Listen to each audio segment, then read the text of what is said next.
Teleskop Antariksa James Webb atau JWST ibarat paparazi antar galaksi yang paling hebat. Teleskop ini memotret beberapa selebritas paling terkenal di alam semesta. Bintang, galaksi, eksoplanet, apapun namanya, teleskop antariksa James Webb akan memotretnya. Jadi, kalau kamu penggemar selebritas kosmik, ayo kita lihat foto-foto bertabur bintang terbaik ini. Nebula Carina. Foto nebula yang diberi nama Carina ini dipublikasikan pada tanggal 12 Juli. JWST memotret pemandangan indah nebula yang terletak sekitar 7.500 tahun cahaya dari bumi. Dijuluki tebing kosmik, nebula ini merupakan sarang bintang-bintang muda yang sebagian diantaranya beberapa kali lebih besar dari matahari. Nebula Carina adalah pemandangan langit yang terletak di rasi bintang Carina bagian selatan. Nebula ini sangat besar, kira-kira lebarnya 260 tahun cahaya. Bintang-bintang masif di dalam nebula ini sangat terang dan panas, sehingga menciptakan awan gas dan debu yang bercahaya di sekelilingnya. Nebula Carina juga terdiri dari awan gas dan debu yang berputar-putar, tempat bintang-bintang baru dilahirkan. Gas ini menciut karena beratnya sendiri, menjadi lebih panas dan lebih padat, dan semua ini akhirnya berujung pada pembentukan bintang-bintang baru. Akan tetapi, Nebula Carina bukan hanya tempat pembentukan bintang yang tenang. Ini merupakan tempat terjadinya beberapa peristiwa paling destruktif di alam semesta yang menciptakan gelombang kejut masif yang melenyapkan semua yang dilaluinya. Sangat kacau dan keren. Quintet Stephan. Foto ini juga diunggah pada tanggal 12 Juli. Quintet Stephan adalah kelompok visual 5 galaksi yang berada pada jarak yang sangat jauh dari kita, yaitu sekitar 290 juta tahun cahaya di rasi bintang Pegasus. Ini seperti reuni keluarga kosmik. Semua galaksi ini berhubungan dengan satu sama lain dan saling berinteraksi dengan cara yang menarik. Mereka saling tarik-menarik dengan gravitasi mereka dan terus-menerus bertukar gas dan debu. Interaksi ini menyebabkan beberapa galaksi bertabrakan dan menyatu yang bisa menghasilkan berbagai macam efek keren, seperti ledakan pembentukan bintang dan supernova. Berkat JWST, kita bisa melihat gelombang kejut, ekor pasang surut, dan detail menakjubkan lainnya dari galaksi-galaksi ini. Interaksi antar galaksi-galaksi tersebut menciptakan pemandangan menakjubkan yang bisa kita lihat di foto ini. Jupiter. Inilah teman lama kita, si raksasa tua. Foto ini dipublikasikan oleh NASA pada tanggal 22 Agustus. Jupiter adalah planet terbesar di tata surya dan dikenal memiliki banyak bulan serta awan indah yang berputar-putar. Planet ini juga memiliki sistem cincin seperti halnya Saturnus yang terdiri dari partikel-partikel kecil debu yang mengitari planet ini.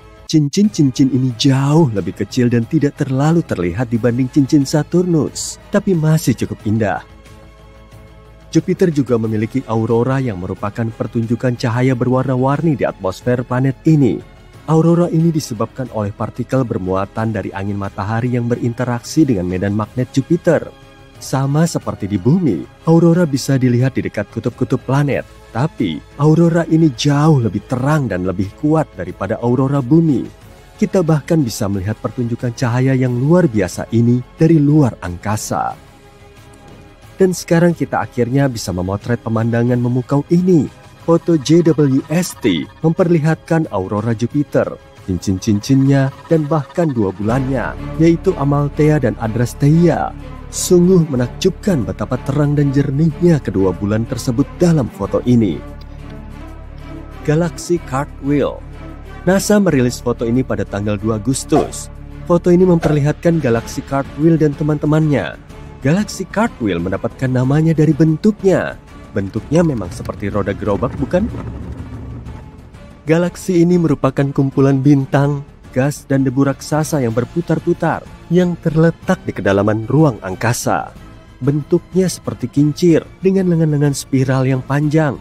Lengan-lengan ini disatukan oleh gravitasi di bagian tengah yang merupakan rumah bagi lubang hitam supermasif. Tapi galaksi Cartwheel sedikit berbeda dengan galaksi-galaksi spiral lainnya.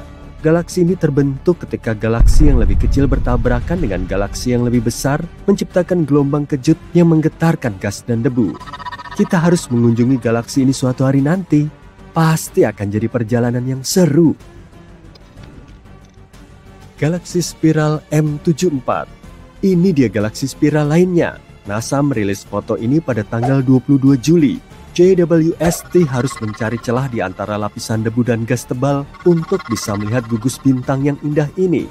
M74 termasuk dalam kelas khusus galaksi spiral yang dikenal sebagai galaksi berdesain agung. Artinya, lengan-lengan spiralnya terlihat jelas dan tampak menonjol. Berbagai hal menakjubkan terjadi di dalam galaksi spiral. Supernova, bintang-bintang yang dilahirkan di dalam awan gas dan debu, dan banyak keajaiban kosmik lainnya. Gas dan debu bercahaya, bintang-bintang terang, dan pola lengan spiral yang berputar-putar menjadikan galaksi spiral sebagai salah satu objek terindah di alam semesta. Kita bisa melihatnya dengan jelas pada foto M74. Nebula Tarantula. Foto nebula yang diberi nama menyeramkan Tarantula ini dipublikasikan pada tanggal 6 September.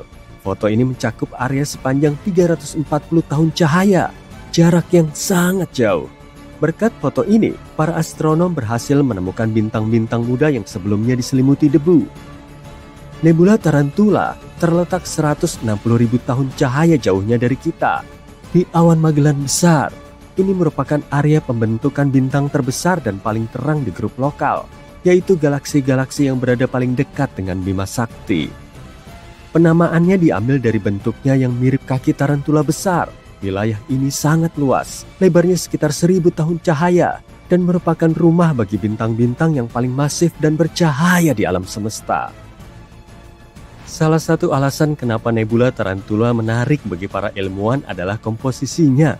Komposisinya mirip dengan daerah bintang-bintang di Cosmic Noon, yaitu kondisi alam semesta kita saat masih berusia beberapa miliar tahun.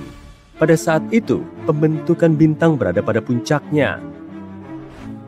Berkat teleskop Webb, kita bisa mempelajari galaksi ini dengan lebih baik dan mengetahui seperti apa alam semesta kita saat berada di puncaknya. Cincin Neptunus. Foto ini dipublikasikan pada tanggal 21 September 2022. Dalam foto ini kita bahkan bisa melihat 6 bulan kecil di dekat Neptunus dengan Triton yang bersinar terang di sudut kiri atas. Kalian tidak mengira itu matahari, bukan? Dan ya, Neptunus juga memiliki cincin. Cincin ini seperti aksesori kosmik terbaik karena menambah sentuhan kemewahan dan gaya pada planet ini. Tapi tidak seperti perhiasan duniawi lainnya. Cincin-cincin ini terbuat dari partikel-partikel kecil debu, bukan berlian atau emas. Ada 5 cincin yang diketahui mengelilingi Neptunus, yaitu cincin Gal, Le Verrier, Le Sol, Arago, dan Adams. Para ilmuwan menduga cincin-cincin ini masih relatif muda, jauh lebih muda dari tata surya, dan jauh lebih muda dari misalnya cincin Uranus. Cincin-cincin ini mungkin terbentuk saat salah satu bulan terdalam Neptunus berada terlalu dekat dengan planet ini dan terkoyak oleh gravitasi. Kita belum pernah melihat cincin Neptunus seterang ini sejak Voyager 2 melintasinya pada tahun 1989. Jadi, ini kesempatan bagus untuk melihat cincin-cincin ini lebih dekat. Pilar-pilar penciptaan. Foto ini diterbitkan pada tanggal 19 Oktober. Pilar-pilar penciptaan menjadi terkenal berkat teleskop Hubble, tapi foto ini sangat tajam dan jauh lebih detail. Pilar-pilar yang berada di nebula elang ini memiliki tinggi sekitar 5 tahun cahaya, yang berarti amat sangat panjang. Dan mereka tampak seperti formasi batuan yang megah, hanya saja jauh lebih transparan. Seperti layaknya latar film Hollywood, tempat ini penuh dengan aksi dan efek khusus. Ini merupakan tempat terjadinya proses-proses paling dramatis di alam semesta. Gas dan debu menciut karena gravitasinya sendiri, membentuk gumpalan-gumpalan yang pada akhirnya akan menjadi bintang. Tempat ini penuh dengan radiasi yang kuat, semburan partikel berenergi tinggi, dan supernova, seperti versi kosmik dari Survivor. Dan kalau itu belum cukup menyeramkan, berikut foto lain yang dipublikasikan oleh NASA pada tanggal 19 Oktober. Mereka membagikan tepat sebelum Halloween. Di sini, pilar-pilar itu tampak seperti tangan yang sedang menggapai sesuatu. Nah, semua foto ini memberi kita pemandangan yang benar-benar menakjubkan. Foto-foto ini mengingatkan kita akan kompleksitas alam semesta yang luar biasa dan hal-hal menakjubkan yang terjadi bahkan di sudut-sudut tergelap dan terpencil dari kosmos. Mari berharap teleskop James Webb akan terus memukau kita di masa depan. Ratusan pesawat luar angkasa diplomatik lepas landas dari bumi. Saat mencapai destinasinya, wahana ini disambut oleh ratusan pesawat dari luar angkasa. Inilah kontak pertama umat manusia dengan peradaban di luar bumi. Para astronom telah mendeteksi keberadaannya di sistem bintang yang sangat dekat dengan kita, yaitu Proxima Centauri. Bintang Katai Merah ini menjadi bintang terdekat dengan tata surya kita. Ukurannya 7 kali lebih kecil dari matahari dan sekitar 50% lebih besar dari Jupiter. Tapi intensitas cahayanya 8 kali lebih terang dari sang bintang. Sistem bintang ini berjarak 4,2 tahun cahaya dari bumi dan selama itulah foton cahaya perlu menempuh perjalanannya menuju bumi. Sedangkan matahari cuma perlu waktu 8 menit. Jadi, kalau kamu mau menjelajahi Proxima Centauri, waktu tempuhnya kurang lebih selama 73.000 tahun dengan roket konvensional yang ternyata jauh lebih lama dari peradaban cerdas di muka bumi. Tapi yang menjadi pusat perhatian kita sebetulnya bukan bintang ini, melainkan planet Proxima Centauri B yang mengorbitnya. Ukurannya 17% lebih besar dari bumi dan bobotnya sekitar 10% lebih berat. Planet ini mengorbit bintangnya pada jarak 7,3 juta kilometer. Sementara bumi berjarak 150 juta kilometer dari matahari, 20 kali lebih jauh. Tapi bintang induk Proxima Centauri termasuk Katai Merah. Pancaran panas dan cahayanya nggak seintens matahari. Jadi, planet Proxima Centauri B berada di zona laik huni bintangnya. Karena jaraknya sudah sangat pas, planet ini nggak terlalu panas maupun terlalu dingin. Dengan kata lain, suhu di situ bisa membuat airnya tetap berwujud cair. Sehingga Proxima Centauri B bisa menopang kehidupan. Tapi berdasarkan observasi lebih lanjut, para saintis mulai menyaksikannya. Bintang induk ini sangat nggak stabil dan cahayanya sangat fluktuatif. Pada tahun 2017, para astronom mengamati ledakan besar. Bintang ini kelihatan 1000 kali lebih terang selama 10 detik. Padahal sebelumnya ada ledakan yang lebih lemah. Planetnya kemudian menerima radiasi yang sangat kuat. Kalau memang di situ ada kehidupan, semua organisme pasti sudah musnah terkena suar. Proxima Centauri B menerima pancaran sinar X sekitar 400 kali lebih kuat daripada di bumi. Organisme kompleks yang hidup di kondisi seperti ini nggak akan sanggup bertahan. Menurut para ilmuwan, kalaupun ada atmosfer dan lautan di Proxima Centauri B, radiasi intens yang terjadi terus-menerus akan langsung memusnahkan mereka. Proxima Centauri B sangat dekat dengan bintang induknya sehingga mengalami penguncian gravitasi. Dan cuma salah satu sisi planetnya yang selalu mengarah ke sang bintang. Hal serupa juga terjadi pada bumi dan bulan. Maka cuma satu sisinya yang menerima radiasi intens. Sebagian ahli juga berspekulasi kalau peradaban cerdas mungkin mendiami sisi gelap planet ini. Dan bisa aja mereka telah mengirimkan sinyal misterius yang tertangkap oleh para astronom pada tahun 2019. Para saintis mendeskripsikannya sebagai suar optik terang berdurasi lama diikuti dengan serangkaian ledakan radio yang koheren dan kuat. Sinyal ini teramati selama 30 hari dengan salah satu teleskop radio di bumi. Para ilmuwan mengiranya sebagai sinyal buatan yang dikirim oleh peradaban di luar angkasa. Dan kemungkinan sinyal ini berasal dari Proxima Centauri B atau salah satu satelit yang ada di sistem bintang itu.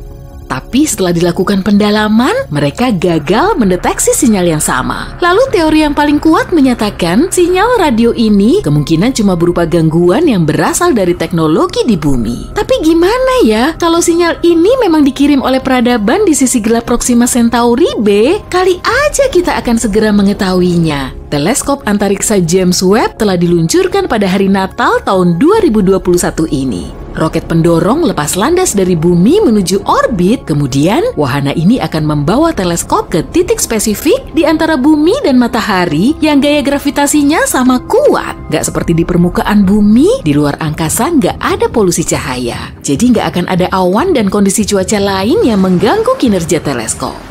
Teleskop James Webb digadang-gadang bisa menggantikan teleskop Hubble yang telah beroperasi sejak tahun 1990 dan harganya mencapai 147 triliun rupiah. James Webb dilengkapi dengan cermin selebar ring tinju yang lebih canggih sehingga bisa mengamati objek yang jauh di luar angkasa. Dan saking jauhnya, cahaya yang belum sampai di bumi sudah bisa terdeteksi. Jadi kemungkinan kita akan bisa merunut jauh ke belakang. Bahkan, teleskop James Webb akan mengamati kondisi alam semesta beberapa saat setelah Big Bang. Jadi kita akan bisa melihat proses terbentuknya bintang dan galaksi pertama, serta perubahan alam semesta sampai sekarang. Selain itu, James Webb juga bisa mempelajari Proxima Centauri B. Para astronom akan melacak cahaya buatan di permukaannya seperti cahaya LED di planet kita.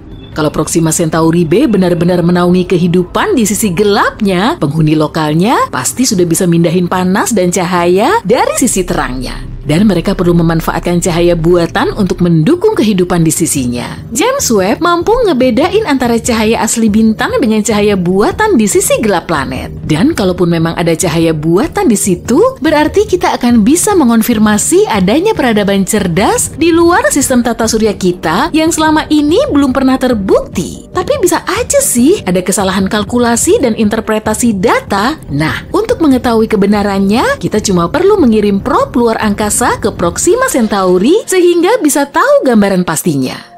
Tapi kita terkendala jarak. Meskipun lokasi Proxima Centauri paling dekat dengan tata surya, kita perlu waktu puluhan ribu tahun untuk sampai ke sana. Apalagi probe luar angkasa Voyager 1 perlu menempuh perjalanan selama 44 tahun cuma untuk meninggalkan tata surya. Dan itu baru langkah kecil aja sebelum menuju ke bintang terdekat. Jadi kita perlu metode lain agar perjalanannya lebih jauh dan cepat. Sebagian ilmuwan mengusulkan pengiriman mikroprobe ke Proxima Centauri B. Berat maksimalnya cuma setara jarum jahit. Wahana peluncur akan meluncurkan ribuan probe menuju orbit, kemudian probe melepaskan layar luar angkasanya. Layar ini berbahan super ringan dan memanfaatkan energi matahari untuk menghasilkan daya dorong. Setelah layarnya mengembang, kita bisa mengarahkan sinar laser kuat ke planet tujuan yang nantinya akan mempercepat laju probe sampai 20% dari kecepatan cahaya. Ini akan menjadi rekor kecepatan absolut berdasarkan standar kita. Tapi probe ini masih perlu waktu 21 tahun untuk sampai di destinasinya dan kita perlu nunggu sekitar 4 tahun lagi untuk menerima sinyalnya. Sistem bintang Proxima Centauri bukan satu-satunya dunia yang berpotensi menaungi kehidupan. Dan salah satu misi teleskop James Webb adalah mencari dunia lain seperti ini. Instrumen canggihnya akan mampu melacak planet sejuk yang suhunya mirip bumi. Kita akan mendalami sekitar 24 sistem bintang di dekatnya, mendeteksi planetnya, sekaligus satelitnya. Para ilmuwan telah mengantisipasi kejutan besar dalam penemuan eksoplanet tersebut. Setelah mulai dioperasikan pada tahun 2022, teleskop ini akan membantu kita mendeteksi dunia baru dan mendalami objek luar angkasa yang sudah ditemukan. Berkat teleskop antariksa James Webb, kita juga mungkin bisa mendalami tata surya kita sendiri. Misalnya saja, Europa, satelit Jupiter yang diyakini memiliki kandungan air. Bentuknya memang mirip bongkahan es, tapi interaksi gravitasi Europa dengan Jupiter telah memanaskan intinya. Dan kemungkinan es di bawah permukaannya bisa mencair, jadi di bawah kerak esnya kemungkinan ada lautan. Kondisi serupa juga bisa terjadi di satelit Saturnus, Enceladus yang cukup aktif secara geologis. Banyak gletser yang menyembur dari sela-sela permukaannya. Instrumen inframerah teleskop James Webb akan bisa mengeksplorasi Europa dan Enceladus, terutama dalam pencarian tanda-tanda kehidupan di masa lalu. Keberadaannya bisa dilacak dari jejak aktivitas kehidupan organisme atau bakteri hidup.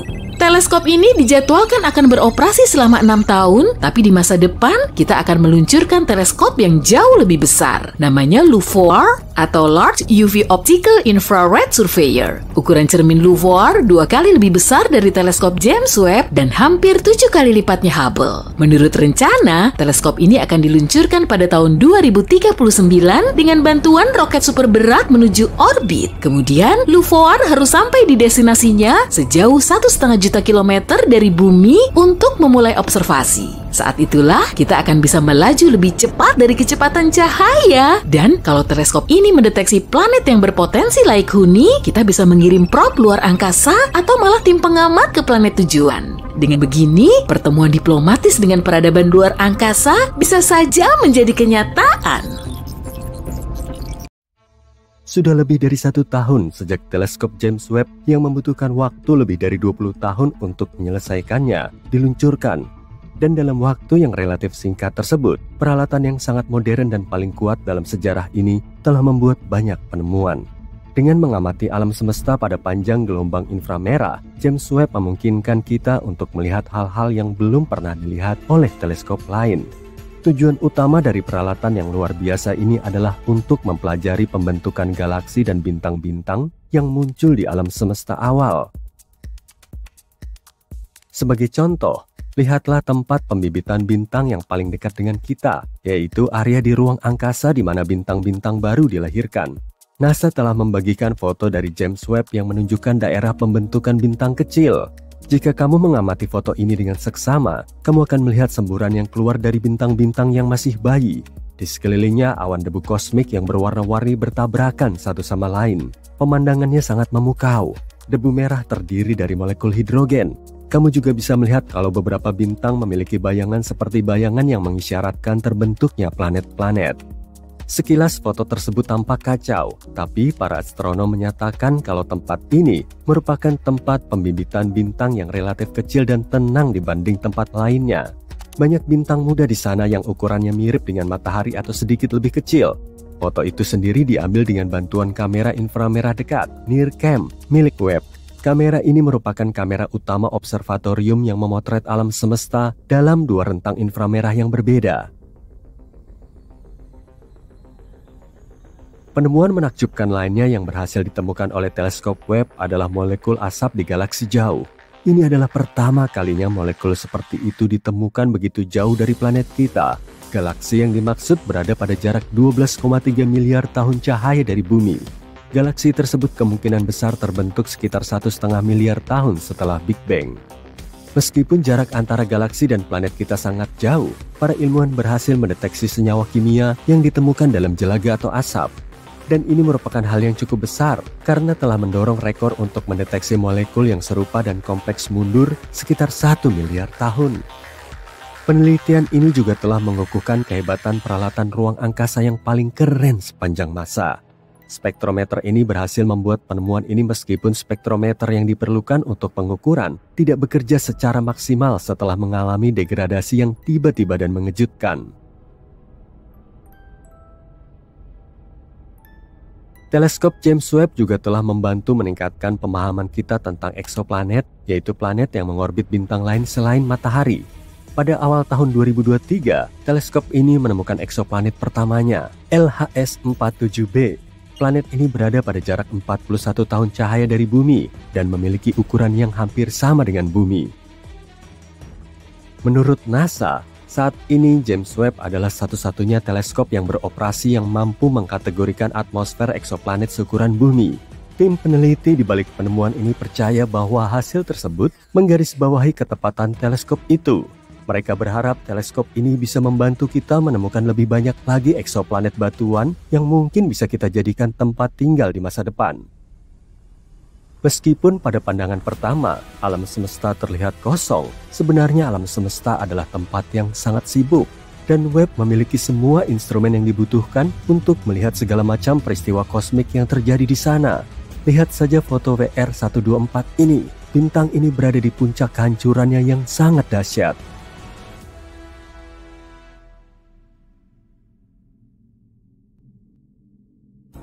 Dalam foto tersebut, bintang akan mengalami supernova. Supernova terjadi ketika sebuah bintang kehabisan bahan bakar dan meledak di akhir siklus hidupnya, melepaskan awan debu dan gas panas ke angkasa.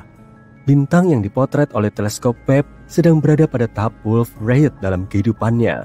Itu adalah periode ketika bintang meluruhkan lapisan terluarnya sebelum menjadi supernova. Benda menakjubkan berikutnya yang ditemukan oleh James Webb adalah hibrida bintang planet dengan awan yang sangat aneh. Dunia aneh ini, VHS1256b, sebenarnya merupakan katai coklat. Ukurannya lebih besar dari planet, tapi terlalu kecil untuk diklasifikasikan sebagai bintang. Planet ini memancarkan cahaya dan cukup panas. Tapi masanya tidak cukup untuk melebur hidrogen menjadi helium seperti yang dilakukan bintang-bintang besar. Benda-benda angkasa semacam ini sebenarnya tidak berwarna coklat. Benda-benda ini muncul dalam berbagai macam warna, tapi sebagian besar tidak terlihat oleh mata manusia. Yang bisa kita lihat adalah cahaya yang dipancarkannya, dan bagi kita, cahaya itu tampak berwarna oranye gelap atau magenta.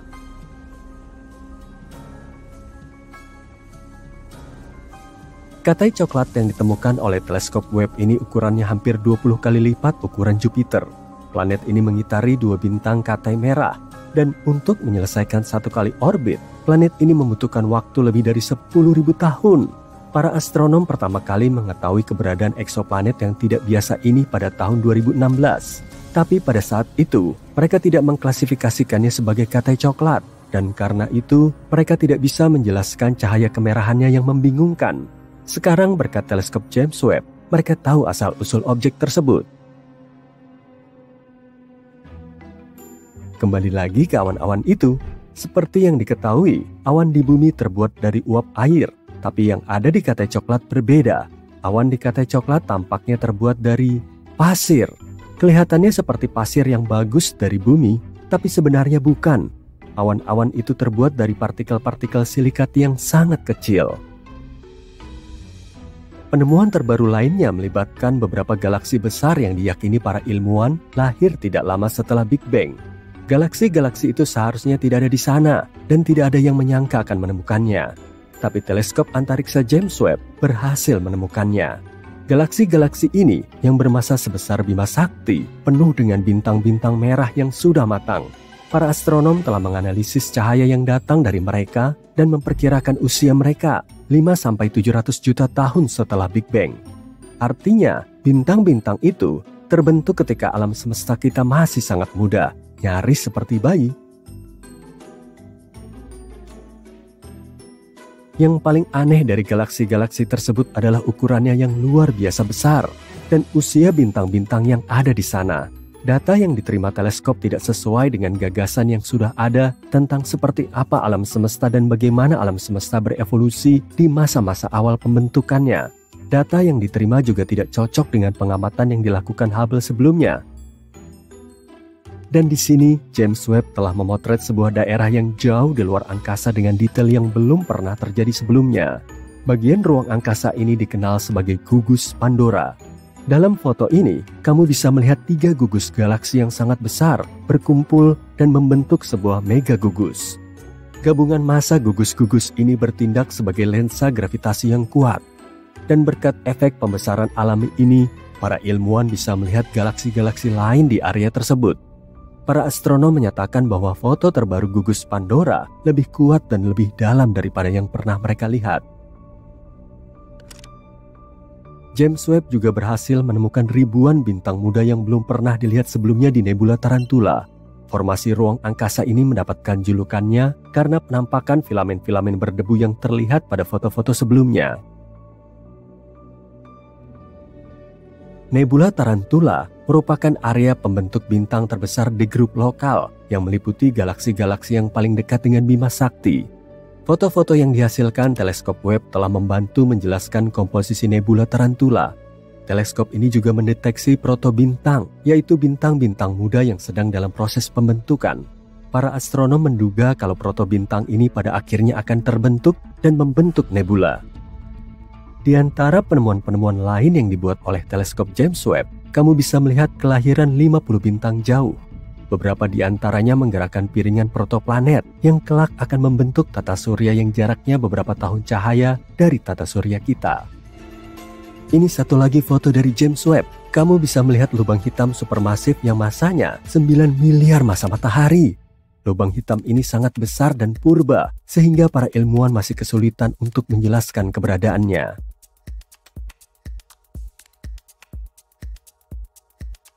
Para astronom juga menemukan cincin debu, batuan, dan gas yang jauh mengandung bahan kimia yang disebut kation metil. Kation ini dikenal sebagai bahan penyusun molekul kehidupan dan merupakan bahan penyusun sebagian besar materi organik di planet kita. James Webb membantu para peneliti melihat badai pasir yang dahsyat di planet yang jaraknya 235 triliun kilometer.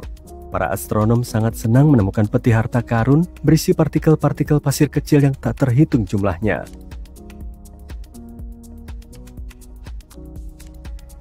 Sekarang lihat ini, apakah kamu mengenali gambar ini? Itulah yang disebut pilar-pilar penciptaan. Tapi, foto baru ini menunjukkan betapa bertaburnya bintang di area berdebu itu. Kamu bisa membandingkan foto baru ini dengan foto yang diambil Hubble pada tahun 2014. Ini adalah bukti kemajuan ilmiah yang menakjubkan.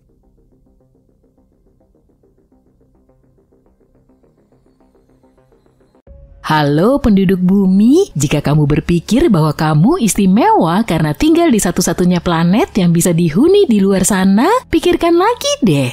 Apa yang membuat sebuah planet cocok untuk kehidupan? Ada banyak faktor seperti planet itu sendiri, tetangganya, dan bintang yang diorbitnya. Planet Laik-Huni pada dasarnya adalah planet yang bisa menopang kehidupan dengan berbagai hal seperti akses ke air, sumber energi, dan nutrisi.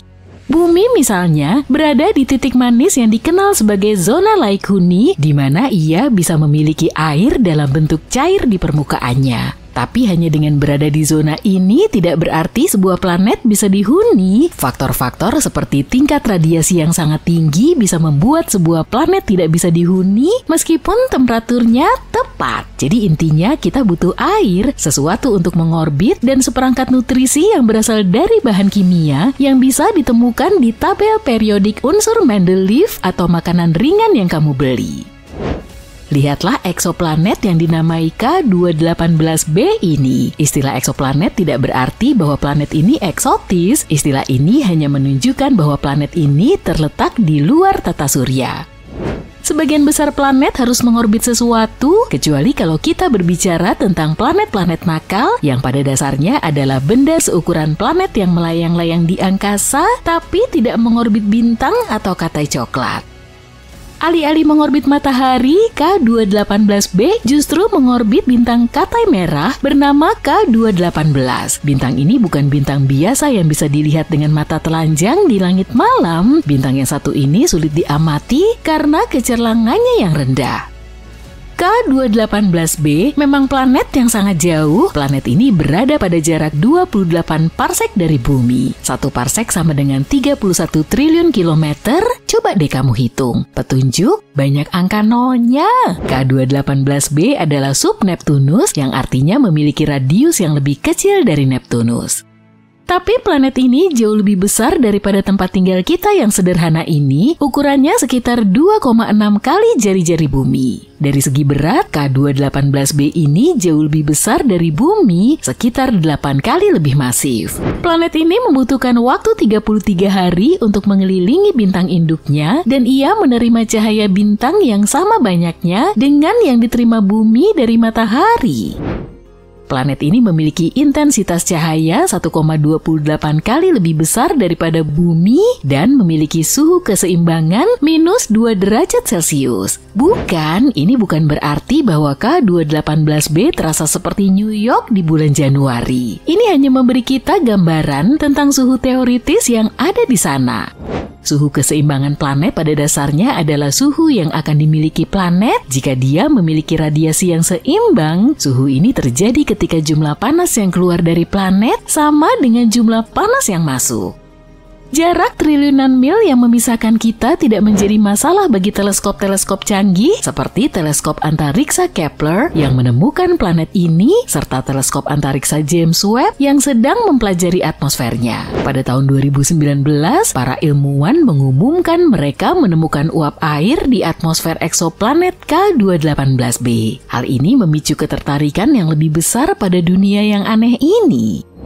4 tahun kemudian, teleskop Webb mendeteksi karbon dioksida dan metana yang berputar-putar di udara planet ini. Karbon dioksida pada dasarnya adalah sahabat kita di bumi. Manusia membutuhkannya untuk bernapas dengan baik dan menjaga pH darah kita, dan tanaman juga menyukai zat ini karena membantu mereka membuat oksigen melalui fotosintesis. Jelas kita tidak bisa bertahan hidup tanpanya, begitu juga tanpa metana. Tapi permata kecil ini membuat beberapa ilmuwan semakin bersemangat karena ditemukannya beberapa molekul gas dimetil sulfida di atmosfer. Pada tahun 2023, para ilmuwan dari University of Cambridge menemukan molekul-molekul berbasis karbon seperti metana dan karbon dioksida di K218b dengan bantuan JWST.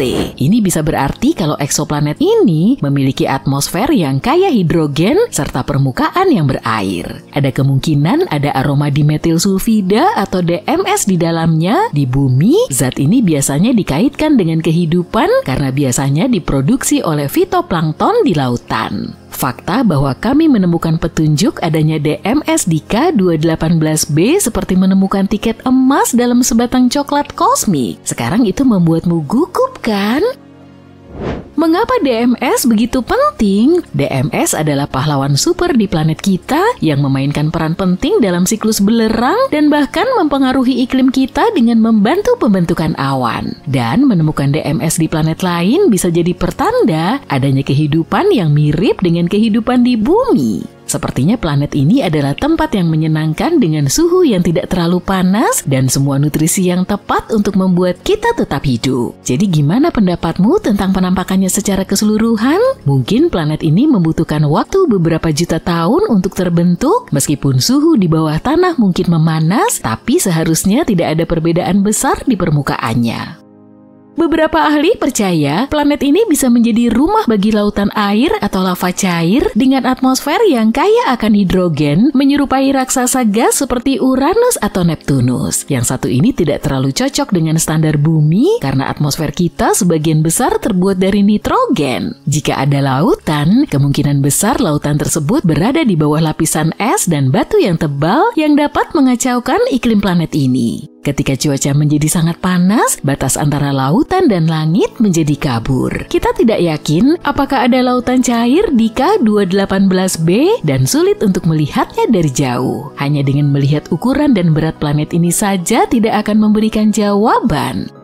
Seluruh lautan cair masih simpang siur. Awalnya kita mengira air dalam kondisi super kritis lebih mungkin terjadi, tapi pengamatan baru menunjukkan adanya lautan cair. Gas-gas yang mencurigakan seperti hidrokarbon dan amonia mungkin bergerak dari udara ke dalam air jika memang ada samudra, yang berarti tidak ada batas yang jelas antara langit dan laut. Tapi beberapa ahli mengatakan lautan batu yang meleleh bisa saja melakukan hal yang sama. Yang lain berpendapat pengaturan Neptunus mini yang kaya gas juga bisa menjelaskannya. Teleskop Hubble melakukan pengamatan dan menemukan kalau K218b memiliki atmosfer yang dipenuhi hidrogen. Mereka menduga ada uap air yang juga berada di sana, tapi itu masih menjadi misteri. Rupanya, teleskop antariksa James Webb berhasil mengintip dan melihat kurang dari 0,1% uap air, mungkin karena planet ini memiliki atmosfer yang kering. Adapun amonia hampir tidak ada di dunia yang jauh itu. Metana dan karbon dioksida tampaknya lebih dominan di atmosfer dengan persentase sekitar 1%. Tapi jangan berharap untuk melihat karbon dioksida lain yang ikut meramaikan pesta. Konsentrasinya hanya bisa ditebak pada saat ini.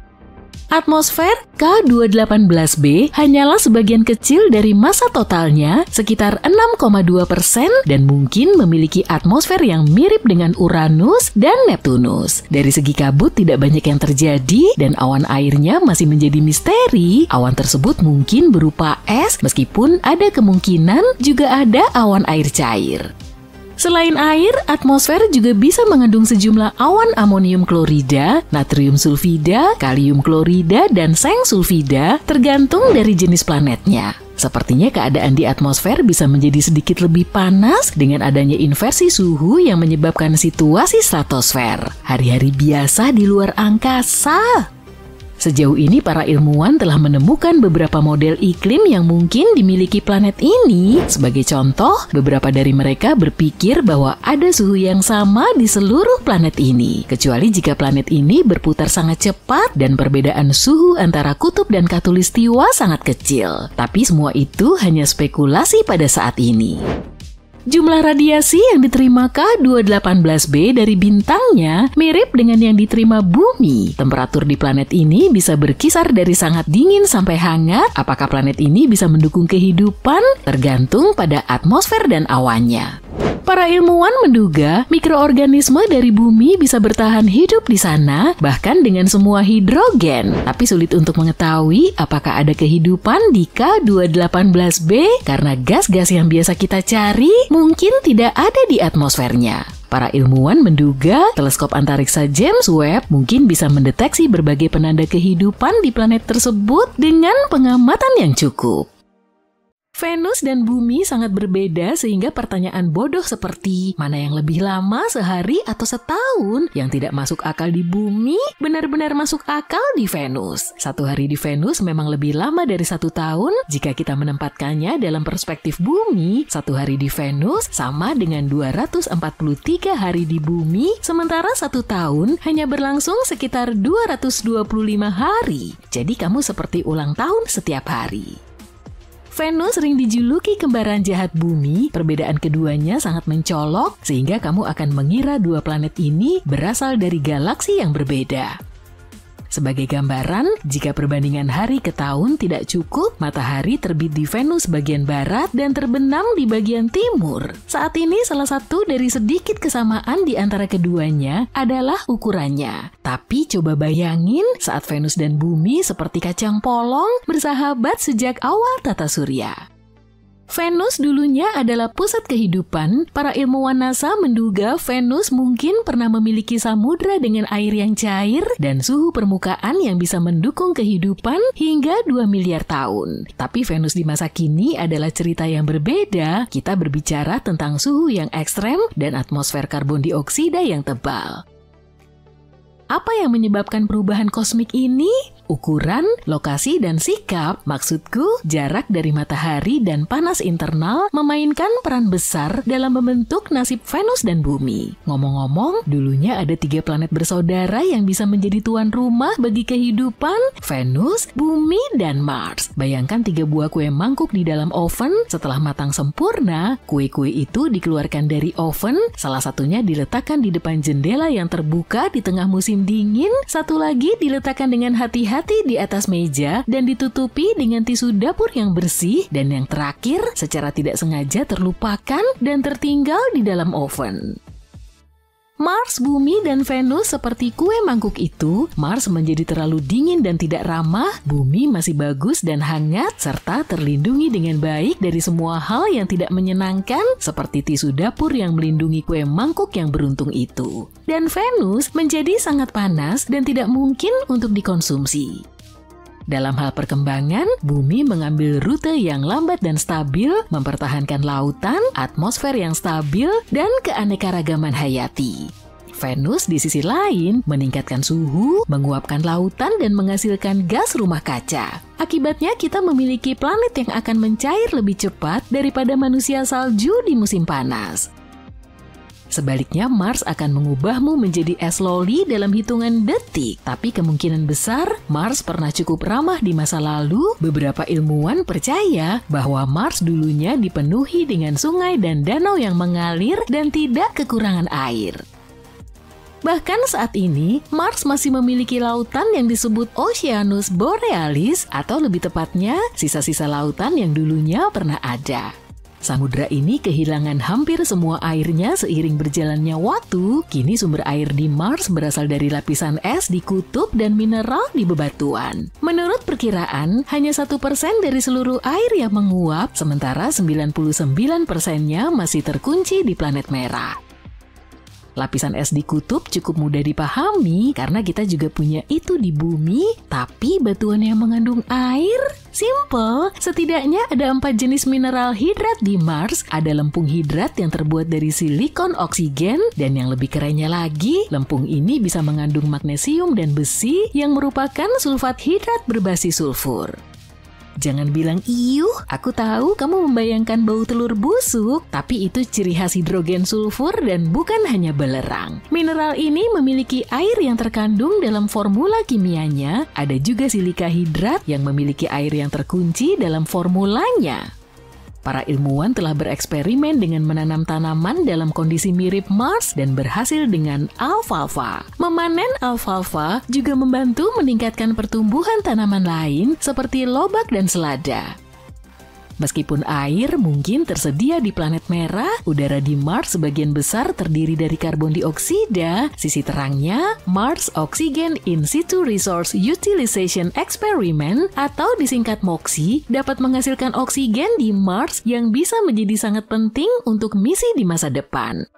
Untuk sumber energi di Mars, energi matahari, angin, dan panas planet adalah beberapa pilihan yang menjanjikan. Tenaga surya kurang efektif di Mars karena sinar matahari yang lebih lemah dan adanya badai debu, tapi tenaga angin dan energi panas planet bisa menjadi alternatif yang bisa diandalkan. Dengan adanya sumber-sumber ini, manusia berpotensi untuk mempertahankan kehidupan di Mars. Tapi, yuk kita kembali membandingkan planet-planet saudara kita. Meskipun Mars dan Bumi memiliki bulan, dan Mars bahkan memiliki 2 bulan, Venus tidak memiliki bulan sama seperti Merkurius. Karena jaraknya yang dekat dengan matahari dan tarikan gravitasi bintang yang kuat, Merkurius tidak memiliki kemampuan untuk mempertahankan bulannya sendiri. Kemungkinan bulan yang mengorbit Merkurius akan bertabrakan dengan planet ini atau tertarik ke orbit matahari sangat besar. Ini semua sudah jelas dan bisa dimengerti, tapi ketiadaan bulan di sekitar Venus masih menjadi teka-teki yang belum terpecahkan bagi para ilmuwan.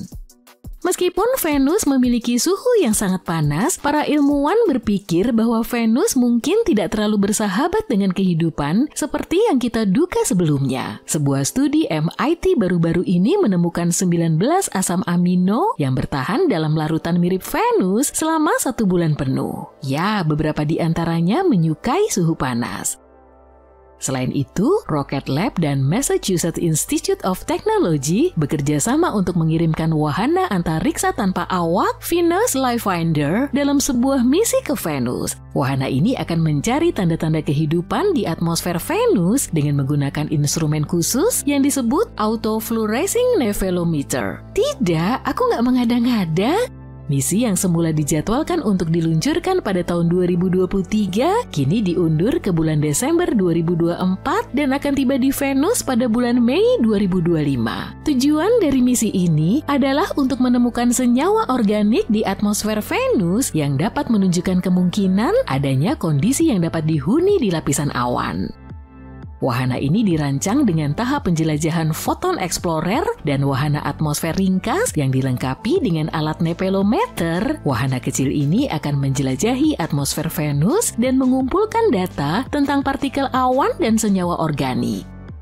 Pada tahun 2020, para ilmuwan membuat pengumuman besar tentang penemuan fosfin di Venus, sebuah senyawa yang dapat dikaitkan dengan kehidupan. Meskipun mereka masih berusaha untuk mengkonfirmasi hal ini dengan menggunakan informasi dari teleskop atau bahkan misi masa lalu, mungkin ada bukti yang tersembunyi dalam data lama NASA yang diterima dari Venus yang dapat menjelaskan penemuan ini. Potensi keberadaan fosfin di Venus telah menimbulkan kegembiraan serta kehati-hatian di antara para ilmuwan. Untuk memastikannya, mereka membutuhkan lebih banyak data dari teleskop atau misi antariksa baru. Jika mereka menemukan gas ini, itu bisa berarti ada suatu bentuk kehidupan yang memproduksinya di awan-awan planet ini. Penemuan ini akan menjadi langkah besar untuk memahami Venus dengan lebih baik. Beberapa ahli berpendapat bahwa mengirimkan wahana ke Venus untuk mendeteksi fosfin secara langsung akan menjadi cara yang paling efektif untuk mengonfirmasi keberadaannya. Sebuah misi NASA pada tahun 80-an mungkin telah mendeteksi fosfin, tapi para ilmuwan saat itu tidak menyadarinya. Sekarang data ini sedang dievaluasi kembali untuk mengungkap bukti yang terlewatkan tentang keberadaan gas tersebut. Hal ini juga bisa menunjukkan senyawa tersebut telah berada di atmosfer Venus selama beberapa dekade sehingga menimbulkan pertanyaan tentang sumbernya. Tapi tidak semua orang yakin dengan interpretasi ini sehingga menimbulkan perdebatan di antara para ilmuwan tentang sifat sebenarnya dari gas yang terdeteksi. Data lama dari misi lain mungkin juga menyimpan petunjuk tentang fosfin di Venus. Meskipun wahana antariksa baru akan menjelajahi planet ini, ada kemungkinan kunci untuk membuka misteri ini ada pada catatan misi yang sudah berusia puluhan tahun. Secara keseluruhan, sudah ada 46 misi antariksa ke Venus, termasuk beberapa terbang lintas di mana gravitasi memberikan bantuan. Terakhir kali kita berhasil mendaratkan wahana antariksa di Venus adalah pada bulan Juni 1985 sebagai bagian dari misi Vega 2. Yuk kita lihat apa yang akan ditemukan oleh Venus Life Finder. Coba tebak, para ilmuwan telah menemukan ide keren tentang makhluk kosmik yang menyapa kita dari pusat Bima Sakti. Para astronom sangat antusias mencari kehidupan di luar bumi. Jadi mereka memfokuskan pencarian mereka tepat di pusat galaksi kita. Bayangkan bintang-bintang di luar angkasa seperti DJ yang sangat keren yang memutar irama uniknya sendiri. Tapi, alih-alih musik, mereka mengirimkan sinyal-sinyal khusus yang disebut denyut radio. Itu adalah cara mereka untuk mengatakan, "Apa kabar alam semesta?" Denyut radio ini pada dasarnya adalah semburan kecil energi yang melintasi ruang angkasa.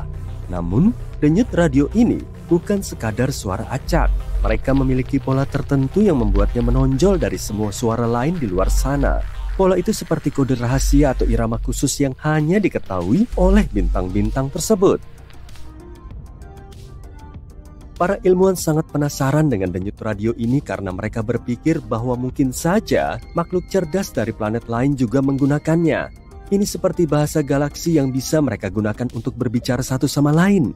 Jadi, para ilmuwan pintar ini menciptakan alat dan perangkat lunak khusus untuk mendengarkan sinyal-sinyal ini.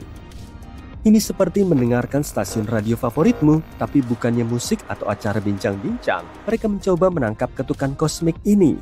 Mereka berharap bisa menemukan pola-pola unik yang bisa jadi pertanda adanya makhluk luar angkasa lain yang sedang mencoba berkomunikasi dengan kita.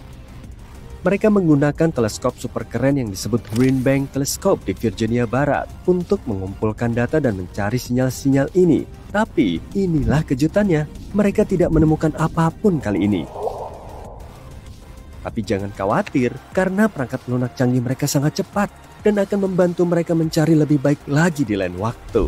Tapi mengapa mereka memilih pusat Bima Sakti untuk mencari kehidupan IT? Itu karena pusat galaksi penuh dengan bintang-bintang.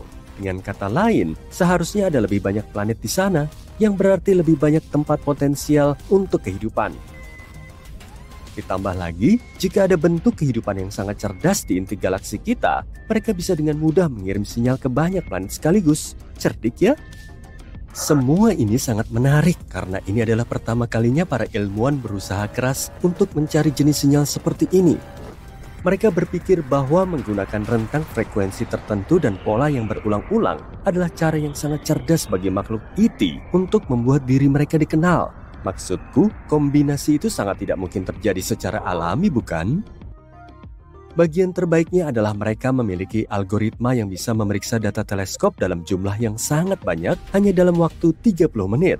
Jadi, meskipun mereka belum menemukan apapun, mereka yakin kalau metode yang cepat ini akan membantu mereka menemukan bukti-bukti kehidupan tingkat lanjut di masa depan. Mengagumkan, bukan? Seperti yang kamu ketahui, manusia sudah lama mencari teman dari luar angkasa. Penelitian ini hanyalah salah satu dari sekian banyak upaya untuk menemukan mereka. Ada sebuah lembaga yang didedikasikan untuk misi ini di Amerika Serikat, SETI, atau Search for Extraterrestrial Intelligence. Jadi, tentu saja muncul pertanyaan, mengapa kita belum menemukan siapapun? Sepertinya kita sudah memindai langit selamanya, berharap bisa melihat sekilas peradaban maju di luar sana, tapi kita sama sekali tidak mendapatkan apa-apa. Semua ini membawa kita pada paradoks Fermi yang terkenal. Ini seperti misteri besar yang memicu perburuan kecerdasan luar angkasa. Kita berpikir bahwa jika kehidupan cerdas itu ada, kita pasti sudah punya buktinya sekarang. Mungkin mereka benar-benar memancarkan sinyal radio untuk kita tangkap. Atau mungkin mereka hanya menyiarkan secara umum dan kita kebetulan menemukannya. Mereka bahkan bisa saja meninggalkan artefak keren di tata surya kita untuk mengawasi kita atau sekedar nongkrong. Bahkan, mungkin mereka sedang membangun proyek-proyek rekayasa besar, seperti panel surya raksasa di sekeliling bintang-bintang mereka. Atau mereka bisa saja sedang pamer dan mencemari bintang-bintang mereka dengan logam berat hanya untuk mengumumkan keberadaan mereka. Jadi pencarian terus berlanjut. Kita tidak akan menyerah begitu saja. Dan hey, mungkin alih-alih hanya berfokus pada makhluk luar angkasa yang cerdas, kita seharusnya mencari segala jenis kehidupan. Ya, aku tahu kalau mikroba kecil mungkin tidak semenarik mengobrol dengan makhluk-makhluk dunia lain yang ramah. Tapi coba pikirkan, mungkin saja ada banyak bentuk kehidupan sederhana di luar sana. Kita berbicara tentang organisme sederhana yang berenang di lautan, makhluk berlumut yang menempel pada bebatuan, atau tanda-tanda pertama makhluk yang sedang menjelajahi habitatnya. Mereka mungkin tidak terlalu pintar, tapi mereka meninggalkan jejak. Ditambah lagi, mereka bisa jadi lebih umum dan lebih mudah ditemukan di galaksi kita. Ambil bumi sebagai contoh. Ada teori yang mengatakan bahwa atmosfer kita dulunya memiliki banyak oksigen yang melayang-layang. Tapi oksigen agak liar dan tidak bertahan terlalu lama. Oksigen akan lepas keluar angkasa atau berikatan dengan elemen lain, berubah menjadi benda-benda lain seperti karbon dioksida. Kemudian, sekitar 2 miliar tahun yang lalu, organisme bersalah satu memutuskan untuk melahap karbon dioksida dan mengeluarkan oksigen yang mengubah atmosfer bumi sepenuhnya. Kehidupan di sini mengubah sifat dasar planet kita. Dan coba tebak, kita sebenarnya bisa mendeteksi perubahan seperti itu di planet lain. Begini caranya, ketika kita mengamati planet-planet jauh yang disebut eksoplanet, kadang-kadang planet-planet itu melintas di depan bintang induknya.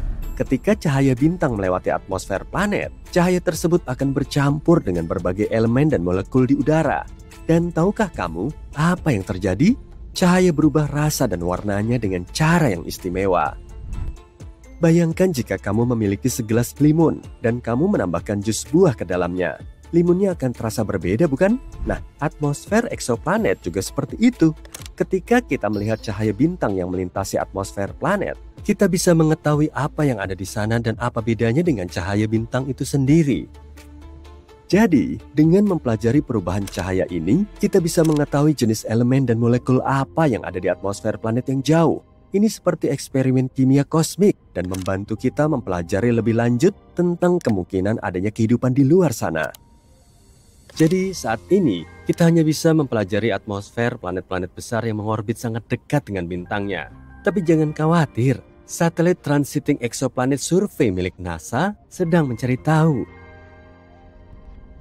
Satelit ini menemukan banyak sekali planet menarik yang bisa kita lihat lebih dekat dengan teleskop antariksa James Webb yang bertenaga super besar.